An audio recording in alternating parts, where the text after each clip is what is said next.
So I used to be relatively liberal, as I, like most millennials, experienced some Marxist indoctrination in college. I remember being absolutely inspired by the Communist Manifesto. Wow, I used to be such a retard. But coming from a place of liberal indoctrination in academia as well as New York City and LA and Seattle, to a place of basically staunch conservatism has forced me to scrutinize the liberal mindset. Whenever I hear a progressive say something shamelessly idiotic or verifiably untrue, I really try to ask myself, why does this person think this way? How did this mindset come about? And most importantly, what do all of these people have in common? The answer that I've found most consistently is that liberals do not understand human nature, or that they seek to exploit their perverse understanding of it. I believe that there are two groups of leftists. I bet 90%, maybe 95% of liberals belong in, let's call this group A, which is representative of the lowling masses. These people routinely engage in virtue signaling, much of which is likely to avoid social and professional alienation. They may be headstrong, but their arguments are usually emotional. This group tends to believe that humans are fundamentally good, and they reject the notion that self-interest is typically the impetus for success. This group is usually of average intelligence and do not possess differentiating attributes, so they lean towards collectivism. The second group, Group B, consists of slightly more intelligent elitists that also virtue signal, but more likely as a means of emotionally manipulating Group A, as well as fortifying Group A's allegiance to Group B through shared values and guilt. So my brother's a psychiatrist, and I called him yesterday when I was having some problems with the script, and I told him that the Clintons and Soros and other proactively evil leftist elites were self-aware and were well acquainted with the paths of destruction formed through the pursuit of their own self-interest. I mean, George Soros, look at those dead eyes, has destroyed entire currencies to get rich like seconds before he kicks the bucket. And then there's the Clintons, also dead in the eyes, that have engaged in straight-up treason on multiple occasions, and we all know their laundry list of indefensible transgressions. But my brother correctly pointed out that most truly evil people think that they're fundamentally good, as protection of one's ego allows tremendous internal conflict to be assuaged through complex rationalizations. I am still on the fence about this because Hillary and Soros seem so power-hungry to me that my impression is that they have embraced the perks of accepting their complete absence of a moral compass. Nonetheless, Group B elites, like Group A, lean toward collectivism because they stand to profit from the manipulation of a dependent, subservient, and intellectually homogenous population. But I suppose you can believe that you are both bettering the world and acting in your own self-interest.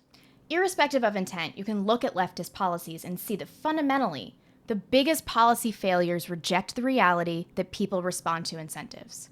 This is most obvious in the tax structure, which disincentivizes ingenuity, and of course, the welfare system, which rewards laziness. All right, some statistics. An individual's likelihood of being a Democrat decreases with every additional dollar he or she earns. Democrats have a huge advantage, 63%, with voters earning less than $15,000 per year. This advantage carries forward for individuals earning up to $50,000 per year, and then turns in the Republicans' favor, with just 36% of individuals earning more than $200,000 per year supporting Democrats.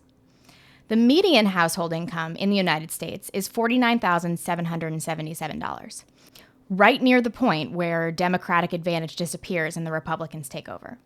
While Democrats lose support as income increases, there seems to be a tipping point where the ultra-wealthy begin leaning Democratic. The most famous example would be the entertainment industry. But this phenomenon is not limited to Hollywood. A review of the 20 richest Americans as listed by Forbes magazine found that 60% affiliate with the Democratic Party. Among the richest families, the Democratic advantage rises to even higher, 75%. Based on the income spread of the Democratic Party, we can see much of the Group A, Group B divide.